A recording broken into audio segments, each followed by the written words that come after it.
like hi-oh silver away, and here we go. Okay, welcome everyone tonight. We're ready to have a wonderful evening tonight, and our meeting theme is crack the tough nut of humor. But before we get started with the meeting, I have a couple of announcements to make. One is that it's time to pay dues. Now, our treasurer is not here yet. Hopefully he will be, since he's one of the evaluators. So that would be Lee. So direct any questions about dues you might have to Lee. The other announcement is about our upcoming meeting next month. I keep wanting to say next week. It's next month. And it's going to be a night of unusual storytelling, spooky stories. So we'll talk more about that before the end of the meeting. So right now, let's get going. And I am going to turn this over to over to our Toastmaster. Are you ready? I am. All right. Well, here's our Toastmaster for the evening. Oh, is there supposed to be somebody else in between here? Oh, no, I'm sorry. Let's look at my agenda. Go for it, Bob. Great. Well, thank you, everybody. We have a tough nut to crack today. So humor. We're all trying to incorporate humor into our speeches, and we all have a different view of humor, which came into play at a meeting I had earlier this week on Toastmasters. I was evaluating somebody's speech, and I thought it was a lot of very bad information presented in a so-so fashion. And the speaker thought it was a humorous speech that he was giving. So I went up there and I gave the old sandwich as best the sandwich evaluation as best I could. And he was over there laughing. And at the end, he goes, "That was supposed to be a humorous speech." And it totally missed me. I mean, I guess if I'd known up front, it would have been humorous, but it wasn't so humorous. And throughout the evening, I was thinking, what could I have done differently? And I just felt like I was bamboozled and I was not humored at all. So be careful when you're trying to inject humor, and realize there's a giver and a receiver, right? So sometimes you got to think about what the receiver's up to. All right, so here we have a tough nut to crack today. With humor, you're just looking for that key to something that's going to lock those secrets, right? So let's get to our speakers tonight. Bob, I have a question. Yes. Since I'm timing, what are our speeches 5 to 7? What am I timing? I assume speeches and evaluations. Yes, speeches, evaluations. Looks like all the speakers are nodding that we're doing 5 to 7 minutes. Okay. And the evaluations are, if I'm correct, 11 minutes long. So we have time to do individual evaluation and then round robin. Oh, okay. Okay, 11 minutes. You look, the evaluations are quite lengthy. Okay, thank you. And do you do like a minute in between the speaker before evaluations start, or? We have our agenda we have the speakers. We have our 4 speakers, and then we have a break, a 5-minute break about 7:43 according to the agenda. Okay. And then the general evaluator takes over the meeting and introduces our 4 evaluators. Okay.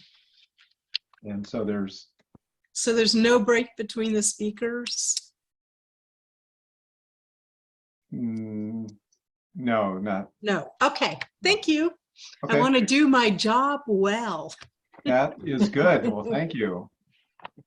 And for I guess to follow up on that question, shall we do for the primary evaluator? Do we want to give them 2 to 3 minutes, or would you expect it to be a little longer since we have Time for round robin. Why don't we go 3 to 5 minutes? 3 to 5 minutes on the evaluator, and then Round robin. round robin, 3 to 5 on the round robin. and then 3 to 5. Okay. Do you have that, Judy? Thanks for clarifying that, Judy. I appreciate doing that. That's great. Okay, our first speaker is Mary Morrison. Is it that she's left-handed or right-brained that messes with her internal compass and sends her in the wrong direction? Speaker Mary Morrison is directionally challenged. She gets lost indoors and out, walking and driving. But getting lost also helps her find her true direction. Welcome, Mary Morrison with Lost and Found.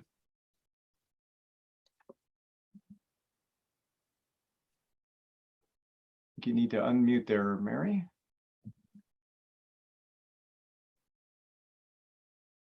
Oh, there you are.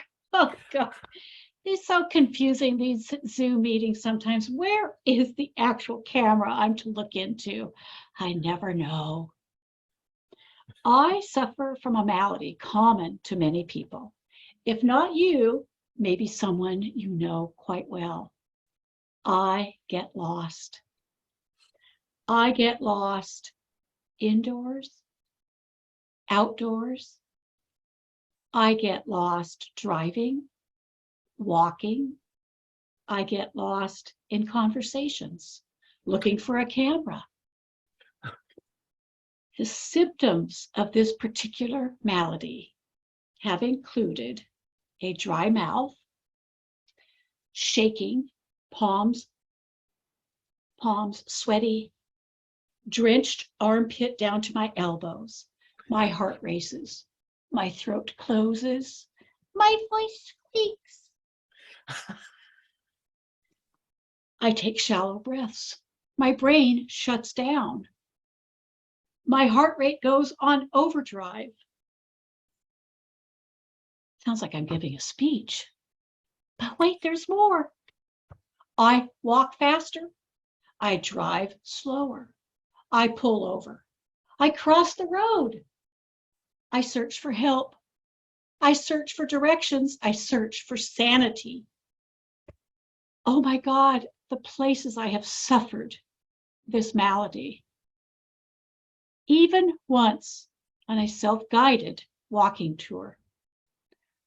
As I exited the bus with my map, the driver said, "Don't worry, the path is well marked." I was confident in the driver, but not so confident in my ability to actually follow the path. So my strategy was to follow the other groups of people. While I was by myself, everybody else seemed to have 2 or 3 people that they were together. I thought, how hard could it be to just follow them? We're all on the same self-guided walking tour, right? But they suddenly kept a different pace. And as I followed them, I realized I'm going to look a bit like a stalker as they separated into just being the couples that they actually were. Well, I didn't want to look like a stalker. I thought, no, I could do this. It's a self-guided tour. Everything was well marked, right up to the point that when I looked at the sign, it said, "Danger, wild pigs here." Well, I was smart enough to figure out that they probably wouldn't have sent me into a danger zone. And there was a possibility, knowing myself, that I had in fact taken a bit of a wrong turn somewhere.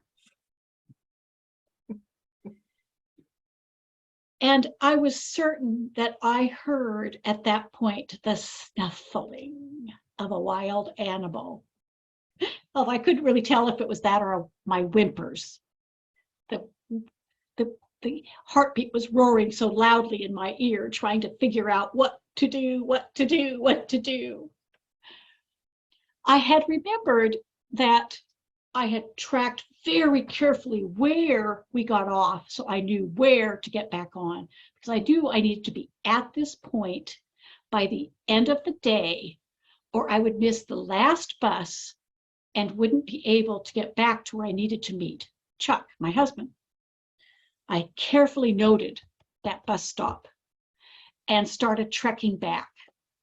Now, along the way, I noted there were some people in golf carts. I hadn't noticed we were on a golf cart kind of area. When I arrived, I took my walking tour. That's okay, trekking along. Time's ticking. I'm getting more and more panicky. I'm not thinking at this point. I just know I have to keep moving and cross a river, because I had crossed a river, which now seemed way bigger and far muddier and more dangerous than the bridge I had used to cross over it. But I knew I needed to get to the other side. I trekked across the river. I went up the hill. Yay, victory at last. There was my bus stop. I waited for the next 45 minutes for a single other person to show up. And I'm pretty certain by that point, I'm thinking I've got the wrong bus stop.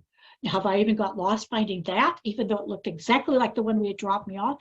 The mind does mysterious things when you're on a self-guided walking tour. I knew I had confirmed I had taken the wrong point when I looked down, because I was a little too embarrassed to look up, and realized I was the only one with muddy shoes.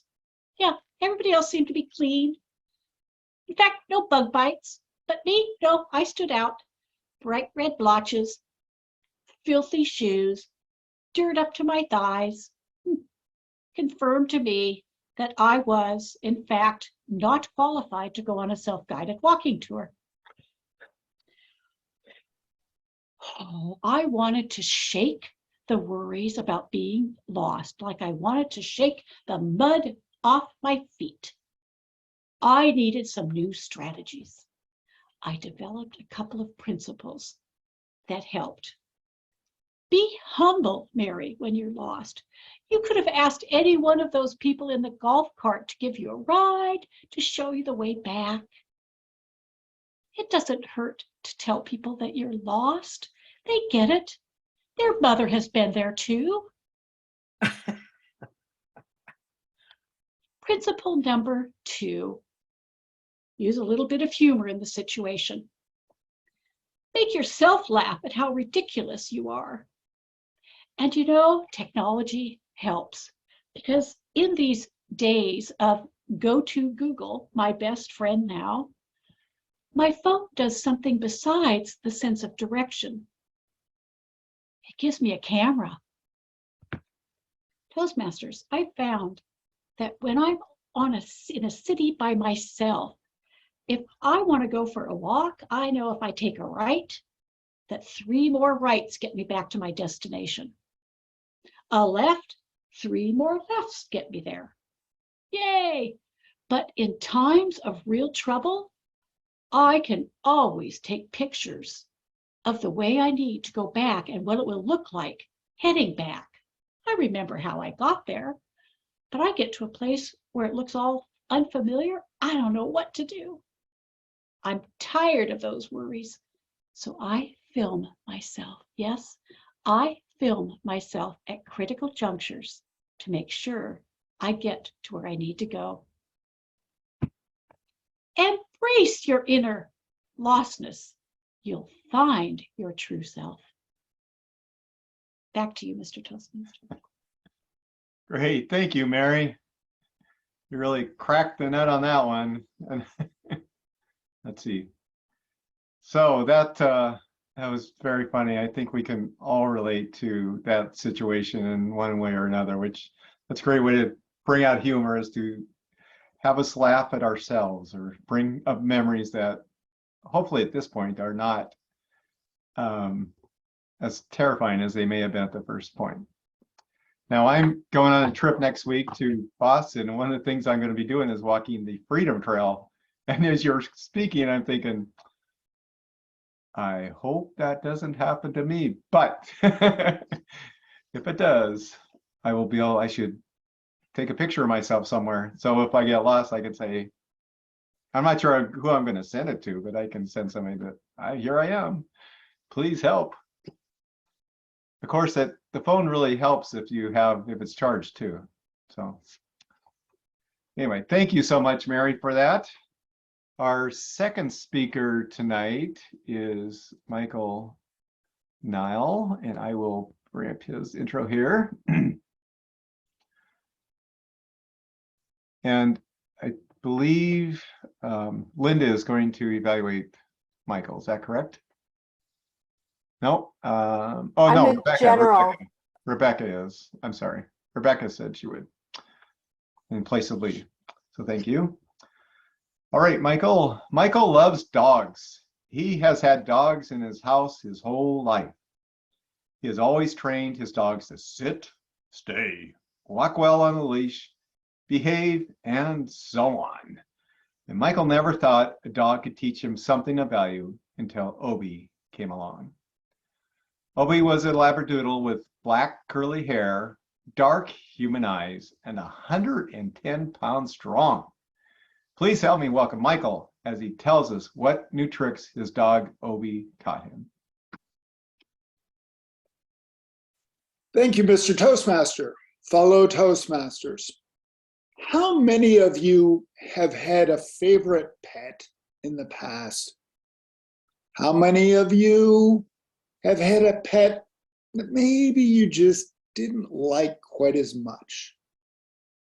I'm here to tell you Obi was one of those pets that we didn't like just as much. But I will tell you this, we have more stories to tell about Obi than any other good pet we've had in the last 30 years. It's incredible. Obi taught me a lot of things. But tonight I'd like to tell you about Obi's goal setting and goal achievement formulas. There are 3 steps. Step number 1, Obi, the first year we had him, it was Thanksgiving. My wife's a gourmet cook. She makes multiple dishes. She came in the other room. She invited everybody in to sit down. We sat down and my wife carefully explained every dish and what it was. And where's that little pot roast, she said. We looked around, looked all over the place, nowhere in sight. I happened to look down the hall, and there in Obi's clutches was what was left of the pot roast.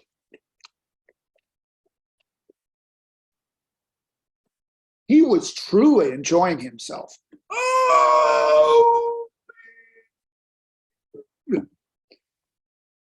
This was solved with the fact that we never really had a dog that jumped on tables or countertops. No problem, we fixed that.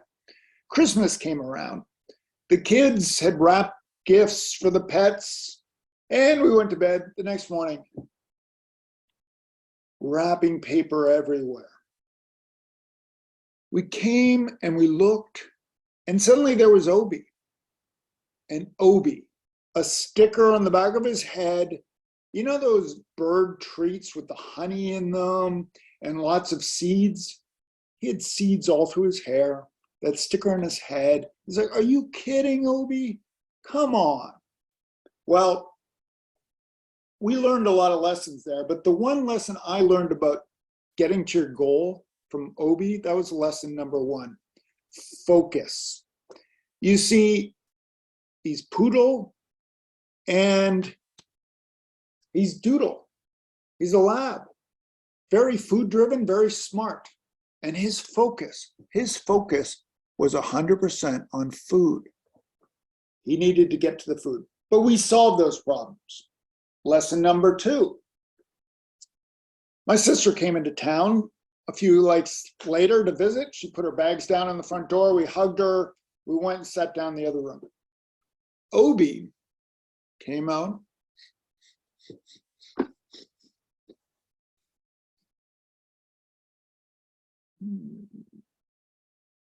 He found the sandwich, the half-eaten sandwich my sister had left in her bag. And the one thing I noticed about Obi is he never stayed at the scene of the crime. He always left the area. There he was down the end of the hall again, chewing on this half of a sandwich. So we had to initiate a bag check policy.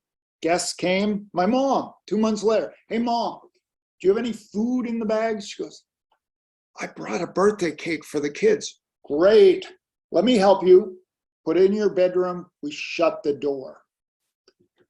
Now, I think I mentioned Obi, half poodle, standard poodle. Poodles are one of the smartest dogs out there.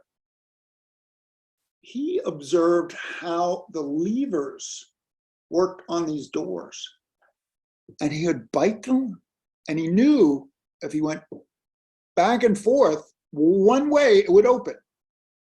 Sure enough, my mom comes out, Michael, Michael. I go in there, the cake is gone. My mom's stuff everywhere. Who knew that with a dog, you had to put safety stuff on doors, on cabinets to keep the dogs out? The lesson I learned from Obi there, this was very important. Obi taught me that when you're trying to get your goal, sometimes you have to learn new skills. You can't get there with what you have today. He learned how doors worked, how cabinets worked to get into the food in the cupboards. He also learned something called stealth, sneaking around behind us when we were distracted with something else. Lesson number 3. The house was pretty locked down and secure. Obi still focused on food. He started spending a lot of time in the front entryway. I didn't know why. But one day, the front door was wide open and he was gone, long gone. Obi, come back. Obi, come back. Nowhere in sight. I hear barking down the street at the school. So I drive down there, and here are 20 kids chasing Obi around the whole complex. He's got some kid's lunch pail, and he's just running. Now, one thing Obi likes almost as much as food is car rides. So I open the back door, I'm like, Obi, go for a ride. He stops dead in his tracks, beelines to the car, jumps in. I grab the lunchbox, give it back to the kid. All's good. This challenge went on until we found the right pet sitter for our house when we went away. It was my good friend. We drove home after a long weekend. There she was in the driveway. She was crying. So what's wrong, Sue? She said, took Obi for a walk and he did this. He jerked out of his leash. He was gone. We searched and searched, nowhere to be found. Went door to door to door. It was getting dark. We were at the end of the road by the park on Bainbridge, and I heard this bark. I'm like, wait a minute, I know that bark. I walked up to the driveway, heard it again. I'm like, wait a minute. I get up to the front door, and that's my dog, Obi, barking at me. This little old lady comes to the door. She says, can I help you? And she turns and she goes, Blackie, Blackie, sit down. Blackie, sit. I'm like, Blackie? That's my dog. What was the lesson there? Obi taught me that sometimes when we're trying to get to our goal, we have to try new pathways. We get to the end of the pathway, we might have to do another pathway and another pathway to get to that goal. So when you're trying to get to your goals, stay focused, learn new skills, try new approaches. What have your pets taught you? Mr. Toastmaster. Great. Thank you, Michael. That was great. I love how you incorporated your stories, and I really enjoyed your visual use of your visual use of the camera and your visual prompts. So that was great. Thanks, Michael. I think we all have had either pets or children or something that we can all relate to many of those stories.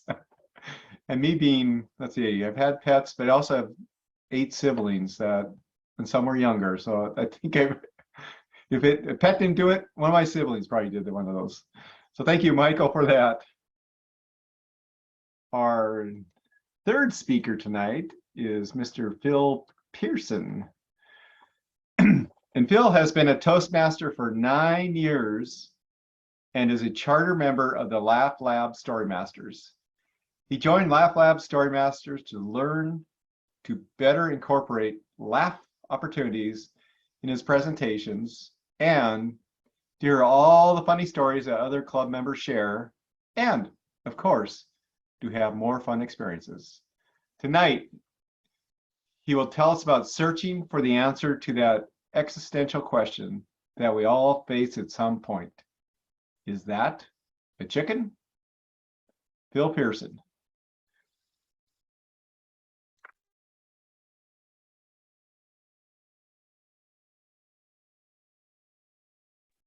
Phil, you're still on mute. Restart the clock. Oh, geez, look at the time. I got to get to work and I still got to walk the dogs. Fellow Toastmasters, guests, and others, humans harassed by that evil clock. Those were the words that came out of my mouth one morning 2 weeks ago. The situation was this. See, I had just finished my morning routine. You know, I have like some time for reading, some time for reflection, for planning, and of course, coffee. Perhaps you have a routine like that, at least the coffee part, right? Well, one part of my routine that might be just a little bit unique is that I like to sit in the backyard and watch our black, red, brown feathered friends, otherwise known as chickens, scratch around the backyard. This time is really, with the chickens, is really good for me because it's so peaceful. It gives me a good peace of mind to start my day. And my feathered friends, well, they really enjoy scratching around, enjoying the relative freedom for a few minutes, and finding things to eat. All manners of things to eat. Seriously, all manners of things to eat. From them, I learned that the phrases vegetarian fed and free range cannot be applied to chickens in the same sentence. Well, oh my God, look at the time. I've got to get to work and still got to walk the dogs. But the chickens, they look so peaceful and they're having such a good time. I'll just let them free range for a little while I take the dogs for a walk. They'll be fine. Karis, Elwin, it's time for your walk. Let's go. Well, friends, when I got back, I had just enough time to scooch the chickens back into their pen and get them safe from the predators out in the wetlands, and still have time to get to work on time. Chickens, come on. I got your favorite treat.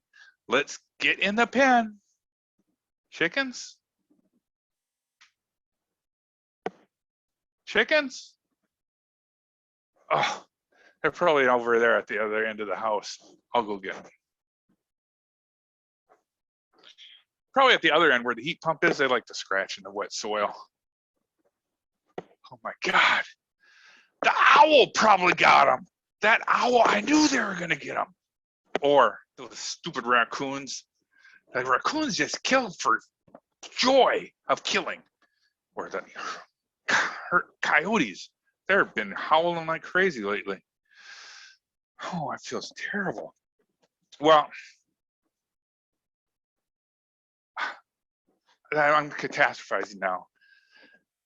There's no sign of struggle, no pile of feathers anywhere. It's gonna be okay. But where could they be? Maybe the neighbor's yard. I hear something, but I don't see anything. Oh, there they are. They're in the yard, all right, underneath Mr. Salter's camper. Those rotten chickens. Chickens, come home. I have sweet mealworms for you. You remember, you love mealworms. Come on. Why are you being so stubborn? Come on. Don't make me come over there. All right, I'm coming after you now. Oh, but what if the neighbors see me? I'm not really a creepy guy, so don't call the cops or anything. And if you do, don't tackle me. I'm just trying to get my chickens back. All right, here I come, chickens. I'm gonna get you. Oh, sure, you're still being stubborn, are you? I'm gonna have to pull out the old garden rake and use it as a shepherding hook trick. Poke you in the butt, chicken butt.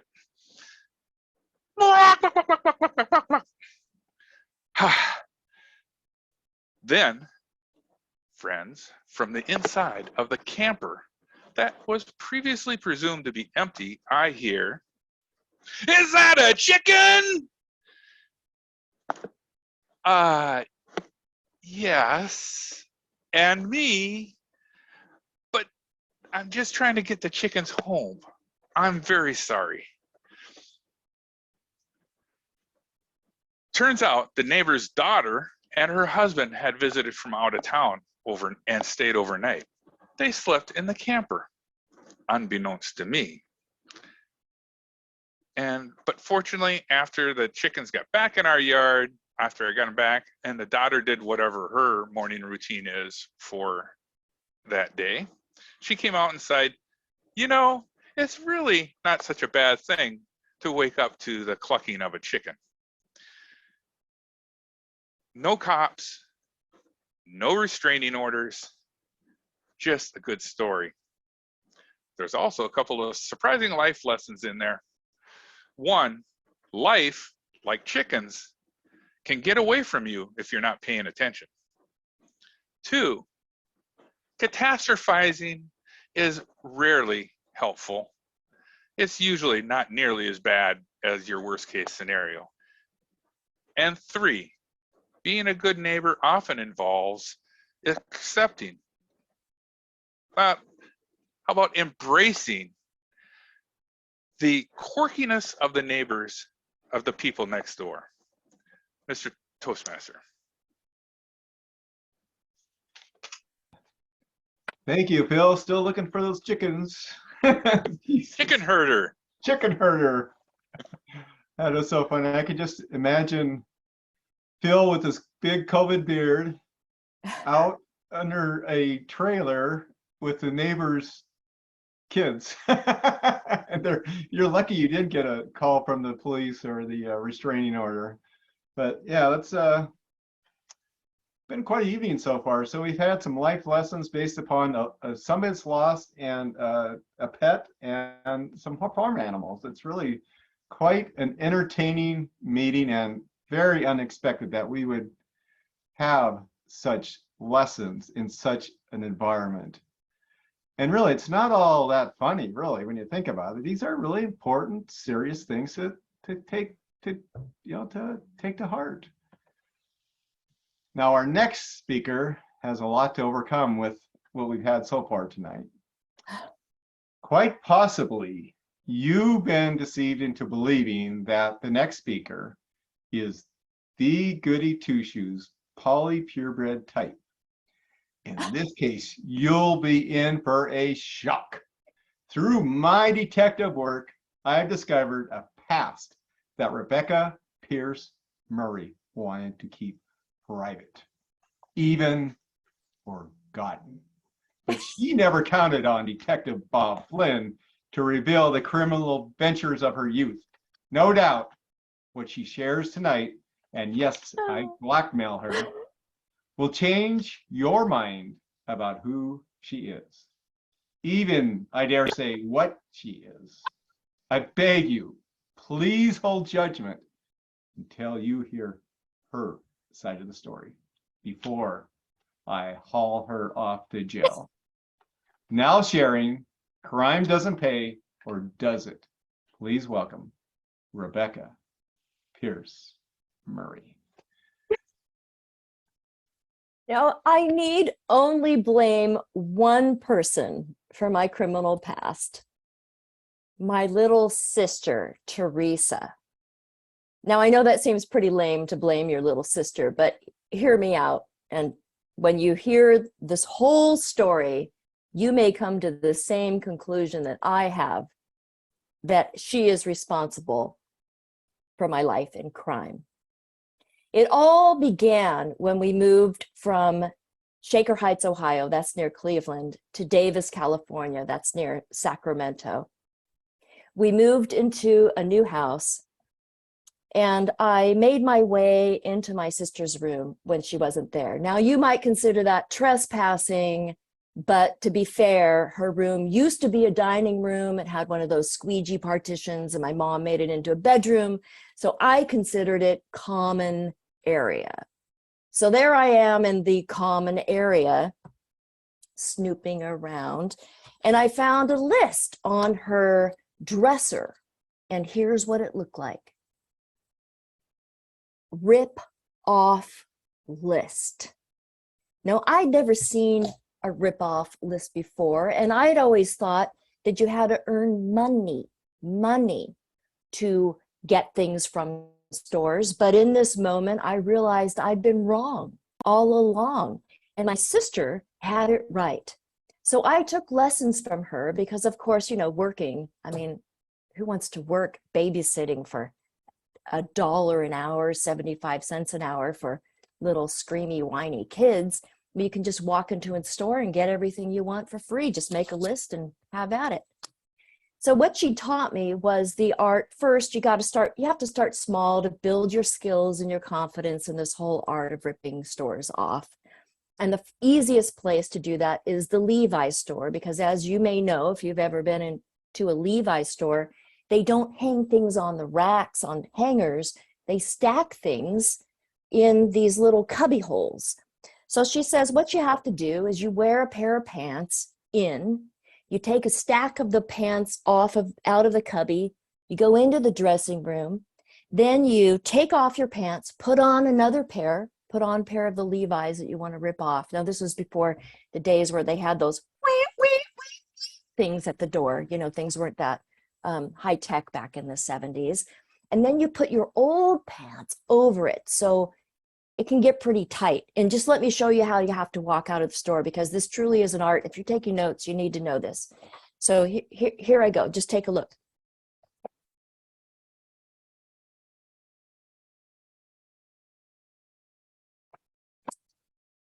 Just like that, like a paper doll, you know, because your pants are really, really tight.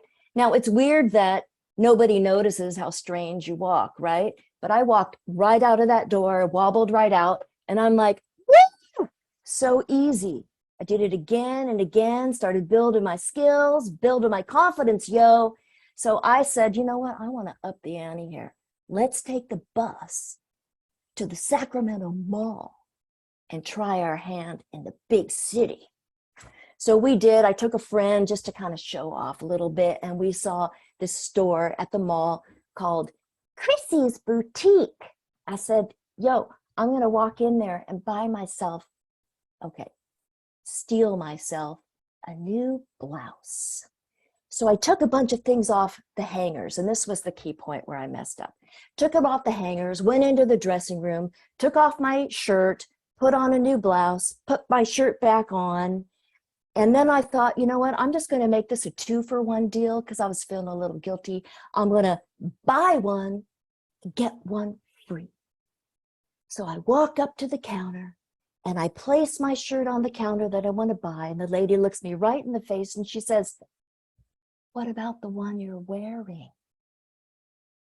Huh? Just then I felt my stomach drop to the floor. Have you ever had that feeling when you did something bad and you were caught? What I didn't realize was this thing, the hangers, you know, the empty hangers were still in the dressing room, and that's what tipped her off. So I said, yeah, I wanted to pay for this. I just forgot I was wearing it. and I did pay for it. But here's what happened next. And here's why I learned this universal lesson, And here it is.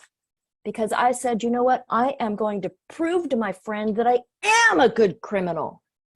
But then this universal lesson kind of played out. And here's step one.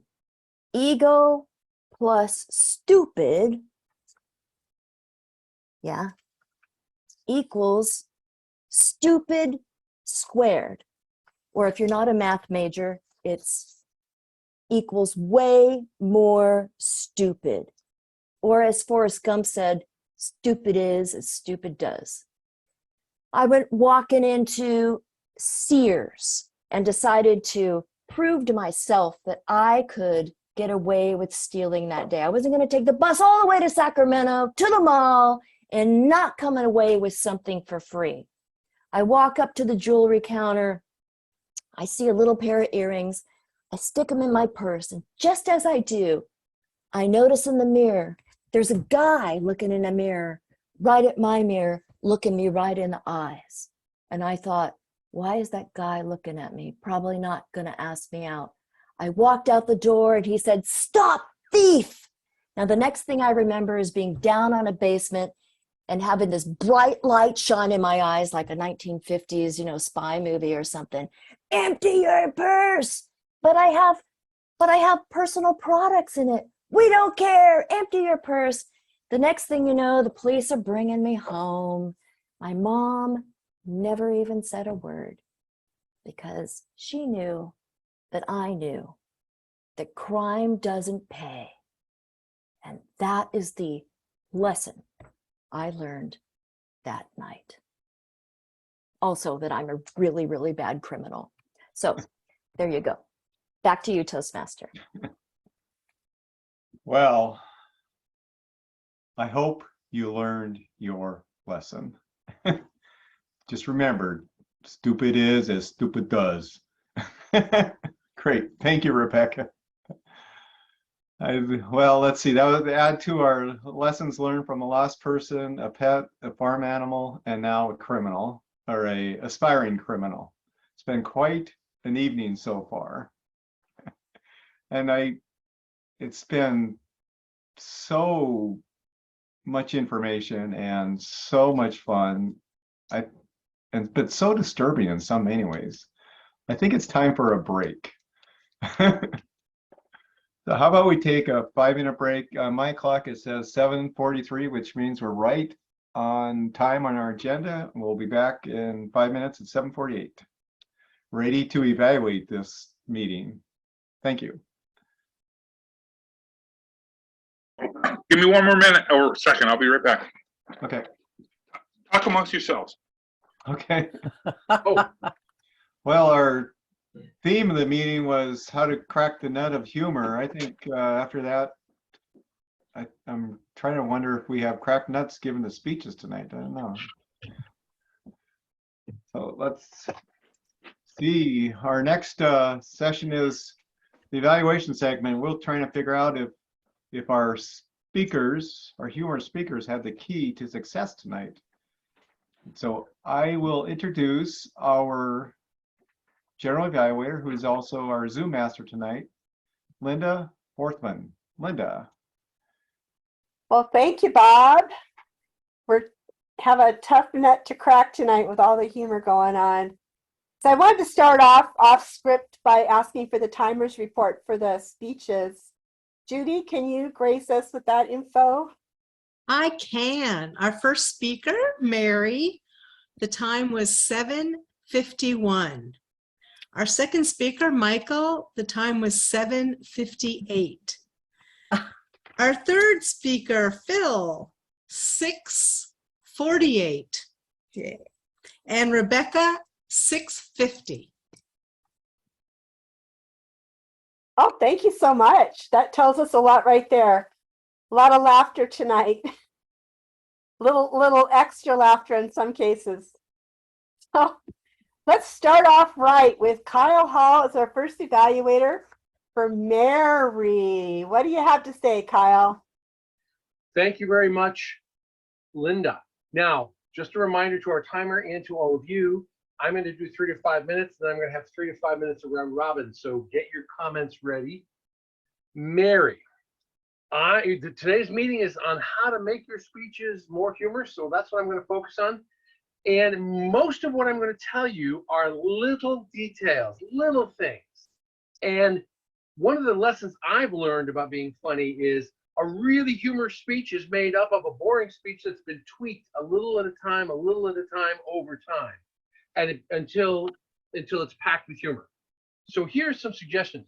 Now, you're talking about being lost and found, and you started out by going, "Oh, there you are." So if you're going to do that, start to make, well, what? Oh, there you are. There you are. You know, who started a Zoom speech with their back to the camera? That might get a laugh. Try that out. You mentioned that you have this malady. The thing that jumped immediately into my head is, if you're going to tell us you have a malady, besides describing the symptoms, you have to give it a funny name. Now, I was thinking you suffer from chronic severe lostostasis, whatever. Figure out something you can say, you know, the chronic severe lostostasis or something like that works or could work. And by the way, all my suggestions are things that I think might make it funnier, but the only way to know is to test it in front of an audience. So you're going to have to give the speech a lot. I love the squeaky voice. You know, I can't even do it, but when you did the squeaky voice, it was good. You were describing following the group. In my mind, I was just beginning to get the stalker idea. It hadn't quite gelled when you said, but I didn't want to be a stalker. Now, I would suggest you rearrange that. You described that you were going to follow the group, and then describe how you started to doubt what you were doing. And you know, I put myself in their shoes, and how would I feel if somebody walked when we walked and stopped when we stopped and kept the distance the same and changed directions when we did? You know, there's a name for that. Stalking. And you want to save that punchline. The stalking is the punchline. You want to save that for the last word if you can. When you did the pigs, you found yourself in front of the fence with the pigs. This was a classic example of telling us versus narrating versus showing. And you narrated, you said, I found the thing, danger pigs, and you told us a little about how you felt, and then you told us you heard a snort, and you told us you whimpered. It would be funnier and bigger and more powerful if you told us about it and told us how you feel, and then you did the pig snort. You know, that's not, I mean, that's dialogue in a sense. It's more powerful to demonstrate. So always demonstrate if you have choice. Now, by the way, if you started including all of these things, you're already over. If this is not, you're not going to do this in a contest speech unless you shorten it a lot. You towards the end, you said you're not qualified for a self-guided tour. I think that'd be funnier if you made it more technical. I don't possess the minimum required skill set for a self-guided tour.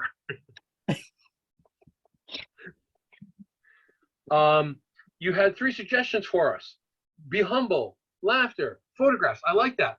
I would add I was thinking the 4th obvious suggestion, if you have a cell phone, is GPS.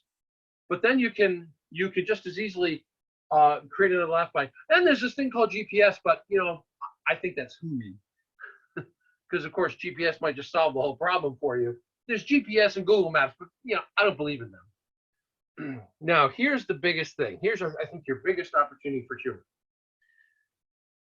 You walked from the pig place back to the starting point. You said you trekked back. You trudged back. You trudged back. And you need to stand up. You were sitting the whole time. You need to stand up so you can trudge back. Walk back to where you're going. You need to stand up when you're doing this. And then you get there. And then you're elated. I'm back. I found my way back. Here's the spot. I'm 45 minutes early. I'm saved.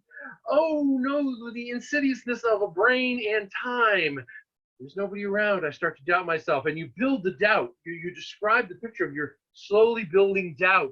And you're pretty soon you're convinced you're not at the right place and you're lost again. And wait, I recognize the people. I recognize, oh, I'm saved. I am in the right place. Here's the people. I did find it. And I'm, and you're back on top again. And then I'm the only one with bug bites. I'm the only one with dirty shoes. I'm the only one with mud on their thighs, and he's down in humiliation. The brain and time are two of your worst enemies. And if you could describe us and take us through that journey, is a rich roller coaster of humor there. So I would encourage you to work on, to consider playing those and giving that speech again in as many venues as you can find. And if you want to give it to Swim Club, I'm sure we'd be happy to schedule you. Now, I'm going to open the floor for comments. I would like you not to repeat something you already heard.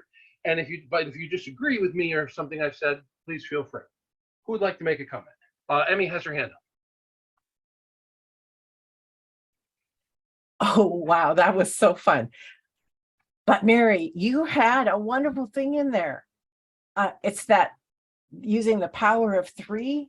And you talked about finding where you were. We were searching different places. You search here, you search there, you search for this, you search for that. And then you said you search for your sanity. But you didn't give us enough time in there for it to sink in. You search for this, you search for that.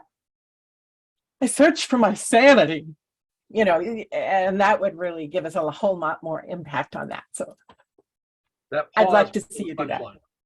Pause before the punchline. Rebecca. I was laughing through the whole thing, Mary. You were very natural. Your eye contact, once you found the camera, was sensational. And I wrote down this sentence, and I can't remember why you said it. I remember thinking it was funny. Their mother has been there too. It was sort of a sentence in passing, but I found it very funny, so I wrote it down. But a great job, great storytelling, and again, great use of the camera. Other comments from Mary? Judy. Oh, okay. Sorry, you're applauding. Jazz hands, not waving, not okay. Anybody else have a comment for? Go ahead, Michael. I realize Kyle mentioned this, the internal dialogue, especially when you're following. However, I found that the most amusing part of your speech, and I would really encourage you to elaborate on that through different parts of the speech, because it's really funny, that internal dialogue, when you're sharing that with us. So great speech. Thank you. If I want to take what Michael said about what I said and magnify it. Because just like with the triumph to despair to triumph to embarrassment at the end, there's the triumph to, oh God, what am I doing? Because if you describe, hey, I know how this will work, I'll follow them, I'll do this, and how you feel good about yourself doing that, and then you realize, wait a minute, I'm behaving like a stalker. So there's that mind over time element there again. Brain over time. Other comments for Mary?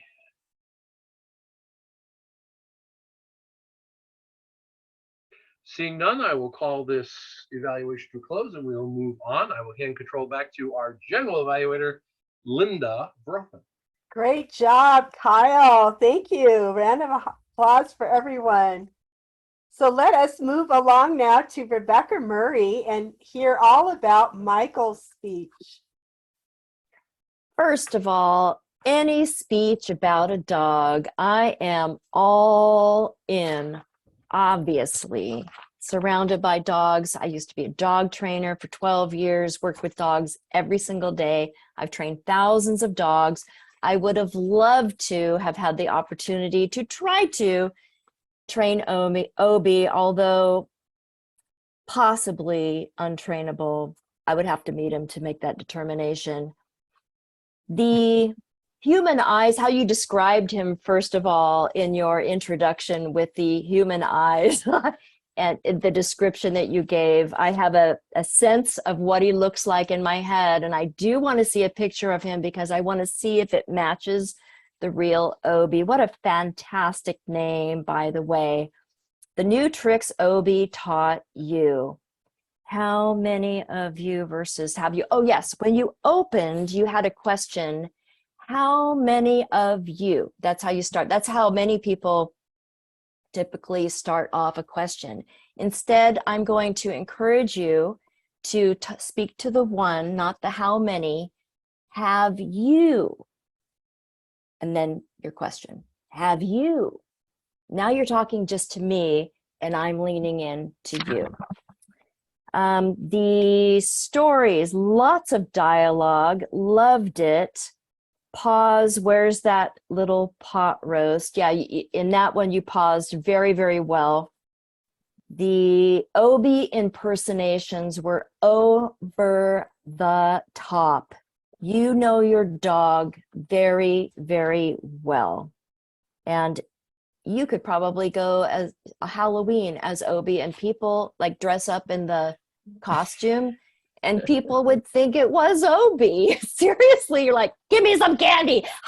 And they're like, Obi, thanks for coming over. Focus. When you said the word focus, oh, the poodle and labradoodle, there was something about focus. Oh, yes, the focus. Your gestures were very, very good. And that one that you carried throughout, and I really loved that. The fleeing the scene of the crime, bad check. I should have made more detailed notes on that one. Obi, proof your home. So I loved all of the cake with your mom, the surprise. You acted out. You were very emotive in your gestures so that we could actually see the carnage, and hear your mother's screams and her voice. Also the kids, that whole scene has, as you described it, with Obi running around. I loved how you use your voice. Obi, get over here, or whatever you said. He jumped back in the car. It was all fabulous. These skills that that Obi taught you. See, dogs can train people. It is true. You have proven that this evening. And overall, I would just say I loved the story. I loved how you brought us into it through your voices, your acting, your gestures, and your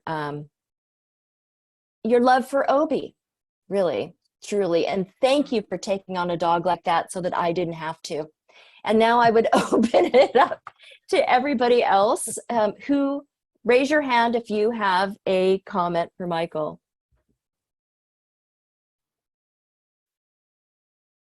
Maybe I'm not seeing everybody. Raise your hand if you have or just unmute. Go ahead if you have something to share with Michael. Go ahead, Kyle. Okay. Two thoughts. I was thinking about your title, and if I remember your title, I think it was just Obi. But I was thinking this would be appropriate, considering that you were extracting lessons from dealing with Obi. It might be a young dog teaching an old dog new tricks. Oh. The old dog being you, of course. So just you could just have some fun with the title. The one thing I would change is I think I needed another sentence or two at the end, because Obi was at this woman's house and it sounded like you just turned around and left him there. And maybe that was his original home before he came to you, or maybe it was a better home for him than maybe she was a better match for you. But I needed a sentence or two to know that you weren't just abandoning your dog to a stranger. Because suddenly I was like, hey, wait, what? Did you think about it, Michael? Did you think about abandoning him at that moment? We're all wondering now. No, I knew I was running out of time and I had to quickly move on. So good point, Kyle. Thank you. That was My a daughter very would good have killed me. Go ahead, Mary. Well, I love the part where he talked about the setting a new pathway to goals. It sounds like you were relating that to Toastmasters. You're on a new pathway. You have to continually go on a new pathway to set new goals. Nice job. Anyone else have a comment? I do. Oh, go ahead. Michael, I loved it. I am not much of a pet person, but you completely related to me with all of those funny stories, either something I've seen or the angst because of how you recreated your experiences between the interchange between Obi and all of your different guests or events. I thought there were almost too many stories or too many lessons, and I wasn't sure if you were telling me the story and then getting to a lesson. So you had about the pot roast, the wrap paper, and then you gave me the goal, and then you I think you had given me lesson 1, but between lesson 1 you gave me a goal, and then you talked about lesson 2. You needed a bag check policy. Lesson 3, there was new skills, new paths, and then the neighbor who called the dog Blackie. I thought it was just like a little too much, maybe, if you want to tighten it up a little bit. And here's one of the lessons I think you could take. It is kind of hard to stay a step ahead of a smart, stealthy something dog. And, there's a way you could wrap in all of the lessons you learned from Obi, but you did it. Awesome. That was great, Mary. Great note taking. And also, I just want to say the word picture I'm taking away is with all of the sprinkles and the sticker and the fur around the face. That had to be, for as frustrating as it was, incredibly cute. I hope you took a picture of that. And with that, I hand the evaluation back to our general evaluator. Thank you, Rebecca. Great job. Let's give another round of applause. Everybody that filled in too. Wonderful. Thank you so much. So now we are off to Emmy to hear all about the chicken herder from Michael. Emmy. I'm sitting here giggling because of the chickens. You started off great. With this, always, oh, gee, is that a chicken? And it was all of a sudden, you're right in with it. And then there was that, oh, I'm late for work. Oh, that evil clock. I love the evil clock. All right. Then you told us about doing your meditation in the morning and drinking your coffee and how peaceful it was and everything. And then added watching the chickens. So I think you could have put the chickens, here you're doing your meditation, it's so peaceful, and you're drinking your coffee, it's just gets things started, and now you're watching the chickens in some way that is like, watching chickens, what's that got to do with meditating? So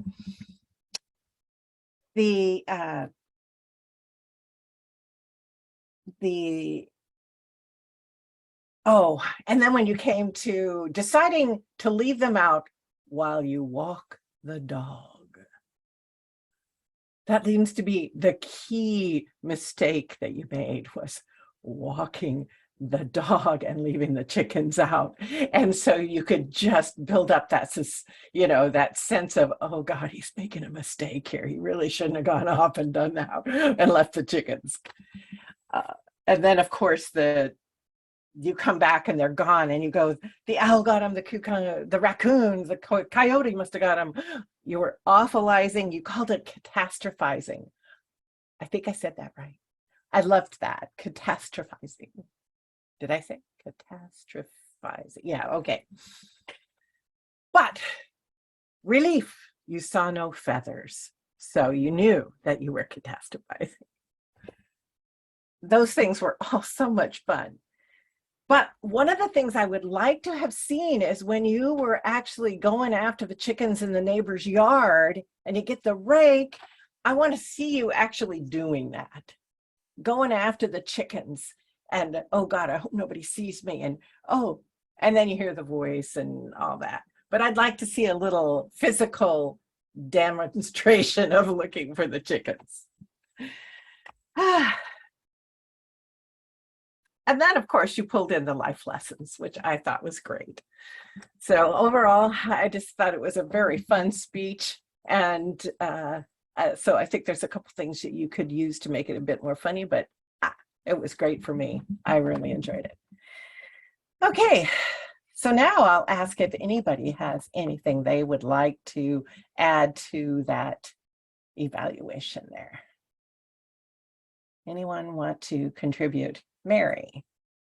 Well, I'll defer to Judy. She hasn't had a chance yet. Okay. Thank you, Emmy, and thank you, Phil. I was so happy that you stood up because the previous two speakers didn't stand. And so I really noticed it when you did stand. And I love the dialogue you had with with chickens, with dogs, with your daughter. So I like the dialoguing that you did. And I could see your gestures just because you were standing up. So I wanted to point that out. And I appreciate what Emmy said about adding some additional ones. I have to just admit, the funniest line to me in your speech, now I should first say my neighbor has chickens and they come to my yard to eat. They also have a dog, probably why the chickens come to my yard. But the funniest thing you said was, "Don't make me come over there." Like talking to the chickens like they're children. And I have to say that was wonderful. So thank you. Okay, Judy, thank you. Mary. I loved the lots of things about your speech. A couple things specifically. That you can't be veg fed and free range. That does not exist. Here's why I liked that, because I think chickens have a reputation of being dumb that might be well deserved. Like they're not very discriminating. And I think you could have played up on that, Phil, honestly, to mock yourself a little bit, because what is dumber than a chicken? Somebody who thinks they can train chickens by calling them. Don't make me pull out the rake. Like, really, Phil? I think you did it, but it was so subtle, really exaggerating that a couple of times, I think they're kind of not the brightest things. In fact, it kind of surprised me. Your setup was, I love to go out and watch these beautiful, I'm like, oh, he's a bird watcher, chickens. I'm like, oh my God, seriously? Lovely job, thank you. Does anyone else have any comments they'd like to make? Yes, Rebecca. I just like to say I love the dialogue and the use of space, talking over here, talking over there, and standing up obviously really allows you to take advantage of that. So great job. And also the pause when you said the white, brown, and red. And I thought, what is he going to say? And then you said chickens. So I loved that. Then I actually could see you on the deck with your coffee, because chickens are beautiful and they are very peaceful to watch. Now I want to get some myself. So thanks for inspiring me. Thank you, Rebecca. That was great. Does anybody else have anything to say? I just wanted to just pick up a little bit about Mary said about you can't have a free range and vegetarian chicken, because I keep seeing those boxes in the stores that says free range, vegetarian, and I'm going, what? These two don't? No.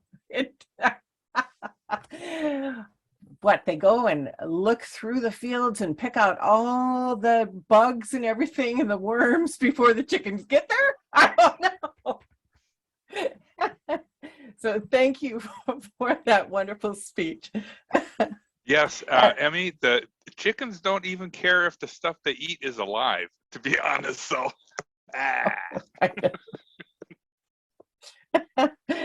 Oh, back to you, Linda.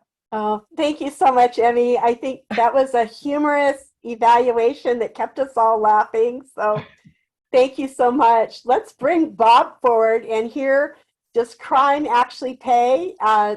Let's find out. Does crime pay?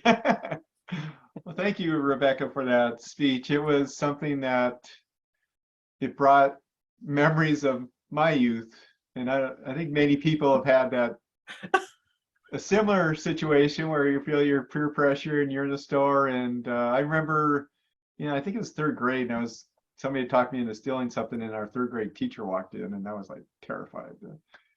Anyway, so I really enjoyed that with your story tonight.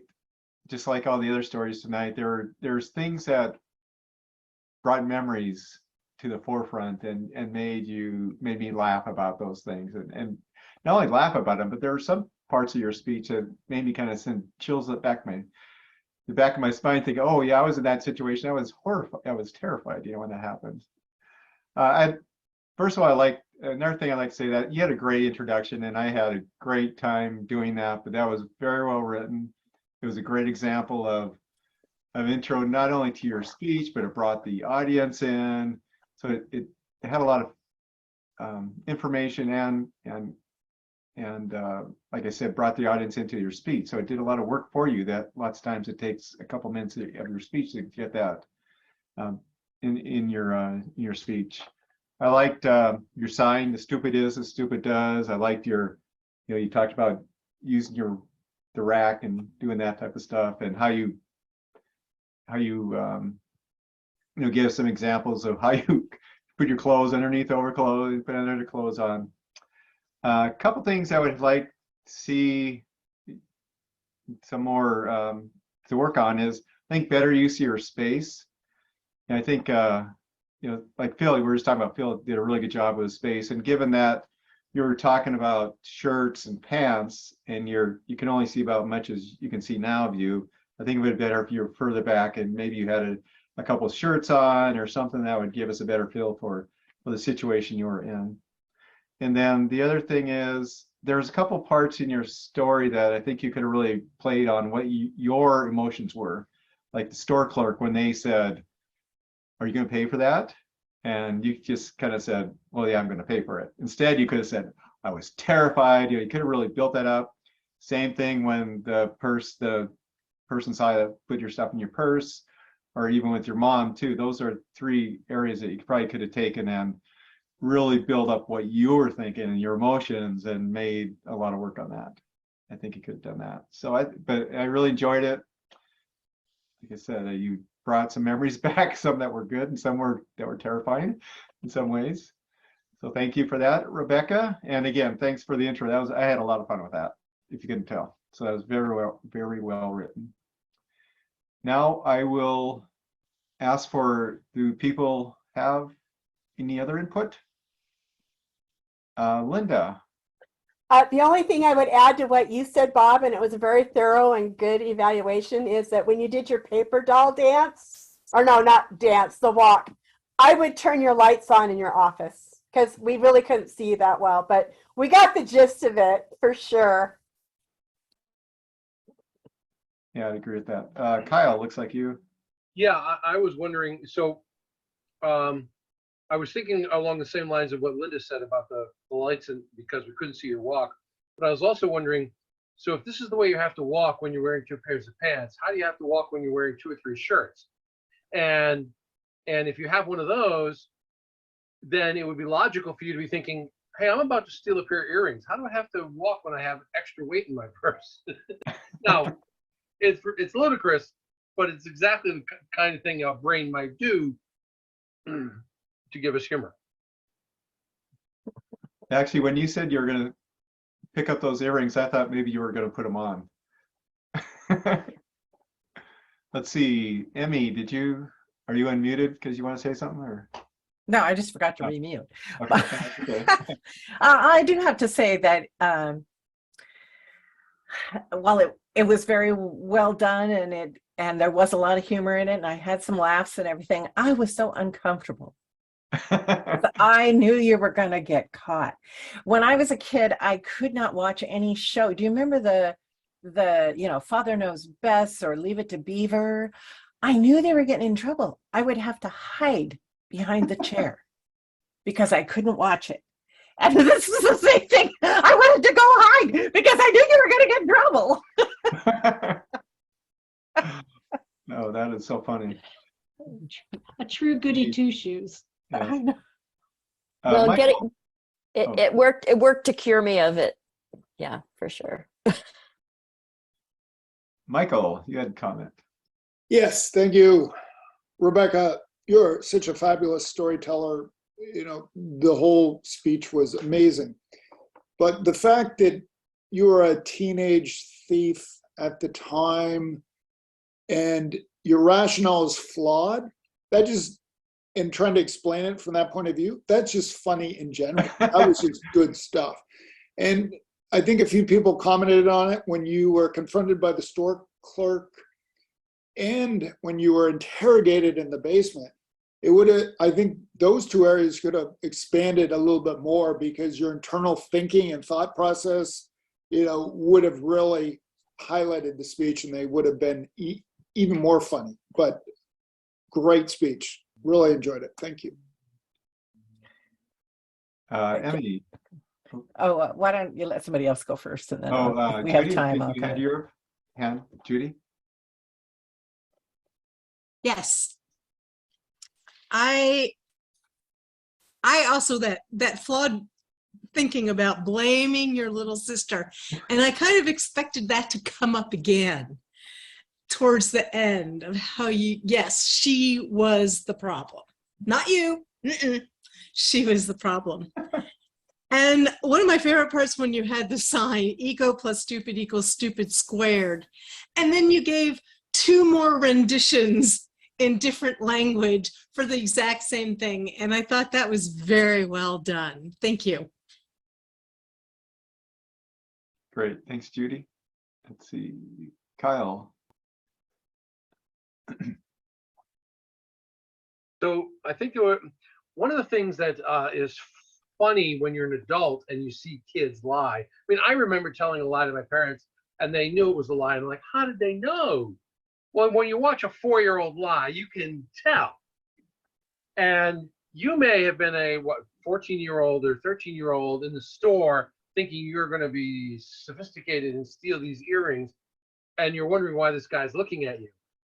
What might have been fun is tell us how you're thinking and feeling, and then show us what's really going on.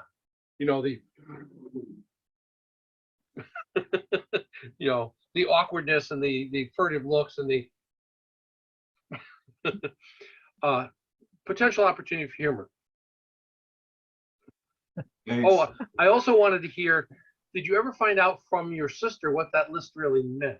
Was it a ripoff list or was it something else? Yes. She ended up in juvenile detention and sent away for 1.5 years. She was really bad kid.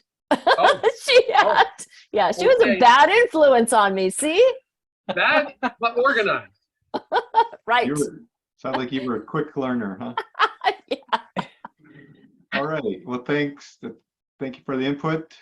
Looks like we're at the end of our time. Any last? Okay, great. I will turn it back over to Linda. Thank you. Great, Bob. Well run. Thank you so much. I think as an overall comment on the meeting, I laughed my ass off all night. I think it's a good 2 hours well spent. I took a lot of notes, but I don't really literally have anything to add to what everybody said with the comments tonight. I was, however, looking forward to the introduction from Rebecca because I heard about it, not in detail, on Labor Day, because for anybody here that doesn't know, Rebecca is the best photographer that all of us in District 2, she's the best that we know. So we drug her along to take our trio picture, and it turned out so cute.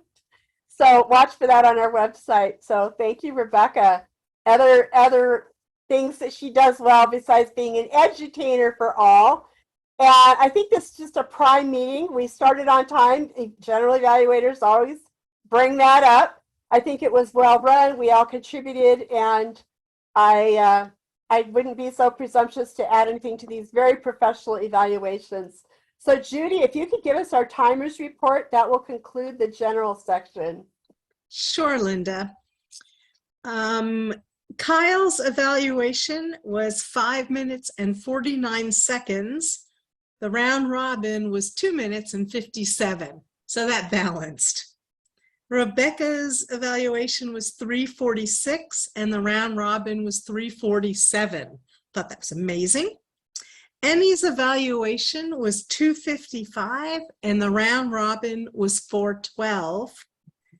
And Bob's evaluation was 2:58 and the round robin was 5:17. Oh, good job, Judy. Thank you so much. It was great of you to volunteer at the last minute too. I appreciate that. So all that considered, we all saw Kyle's notes. So I think that means all of us have to send our dues in because we all want to see Kyle from time to time, right? So I know I'm sending my check over to Lee. And with that, I'll send it back to you, Bob, our Toastmaster. All right. Well, thank you. I'm making a copy of that address before I forget. Yeah. Okay, thank you. Yeah, I just want to make sure I didn't lose that address. Well, great, thank you. Like Linda said, I really enjoyed our meeting tonight. It was a little crazy. No, I was just thinking I said it was a little nutty. It was actually, I think we had 4 wayward souls in our 4 speeches. We had a lost person, we had a dog that was a little wayward, a chicken that couldn't be found, and a lost teenager. So we had, but we did crack the nut tonight. So we did a good job with that. Now I will close my portion of the meeting. Is there anything else I need to do as Toastmaster tonight? And I will turn it back over to Emmy, I believe, right? Yes, Emmy. I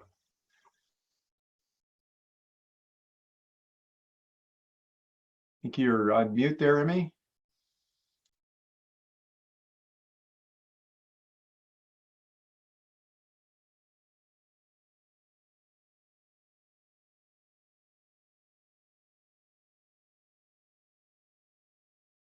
Thank you for the tool to unmute. There's a few things that we need to talk about here. I would like to start off by inviting Mary Morrison to tell us all about the presidential citation she got at International. Mary. Well, I have known the acting President Richard Peck for a number of years, and I have to truthfully say, I have never seen him smile at me the way he did when he called my name to come on stage, which was unexpected and delightful. So I was nominated by a team of people, apparently from District 21. I don't know who all they consulted with, but I was actually pretty impressed with what they wrote down about my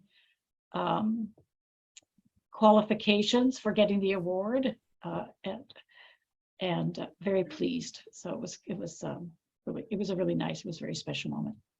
Congratulations. Thank you. That's a big Yes. deal. Yeah.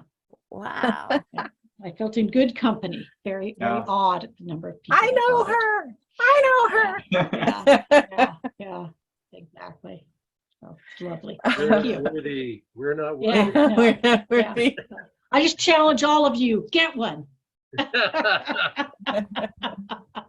Okay, so the next thing I want to move on to is our upcoming meeting, which is in October.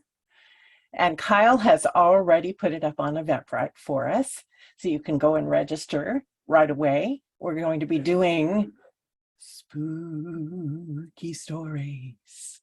And we'd like to make this a membership building event, so we want everyone to bring a buddy. And we're going to do table topics. We don't usually do that. We're going to do table talks for the buddies. So bring your buddy and we'll scare them to death with their with their table topic. Okay. The next thing I would like to talk about is, of course, dues. You need to be sending your dues in. So get a hold of Lee, send your dues in. Also, oh, Kyle just put the link to next month's meeting Eventbrite invite in the chat.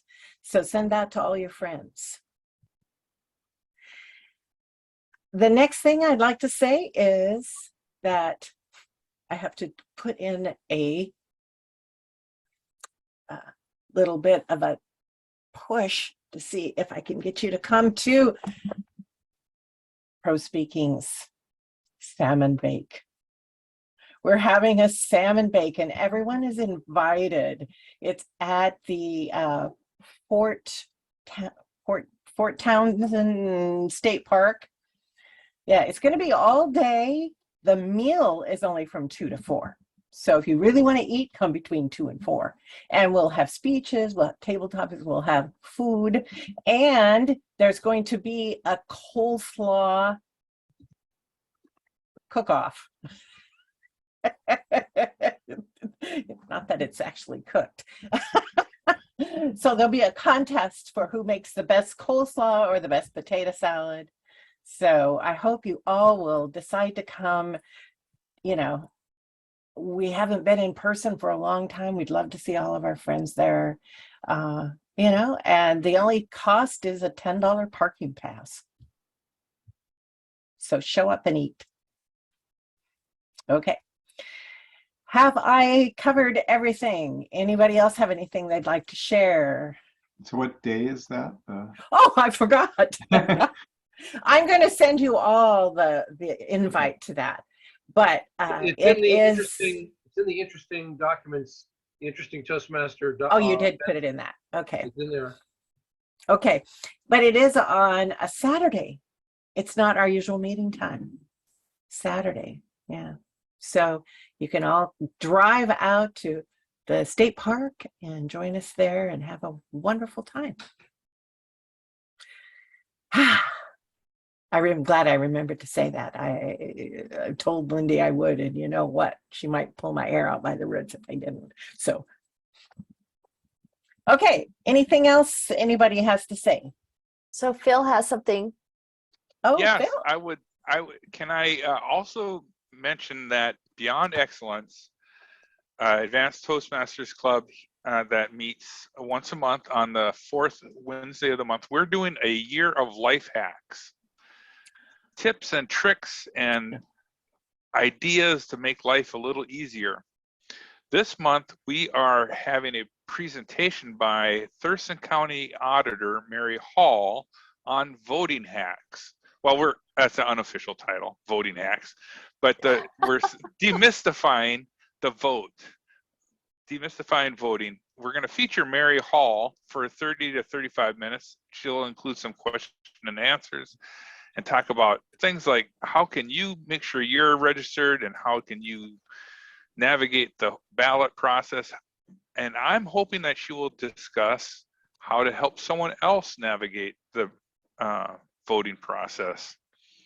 So yeah, she may talk about hanging chads. I don't know. I don't know if she knows anybody named Chad, but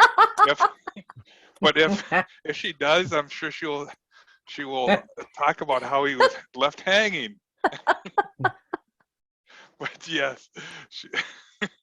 So that meets on the last Wednesday of the month? The 4th Wednesday. Sometimes Wednesday. The last Wednesday is the 5th Wednesday. I know. Believe it or not. Fourth but, Wednesday. 4th Wednesday. So that is, I think it's the 28th, I think. Let me just double check the date. And I'm working at 26th of October is no, not October. I'm looking at October. We're in September. September 28th. It is September 28th. Yes. September 28th, we will be meeting.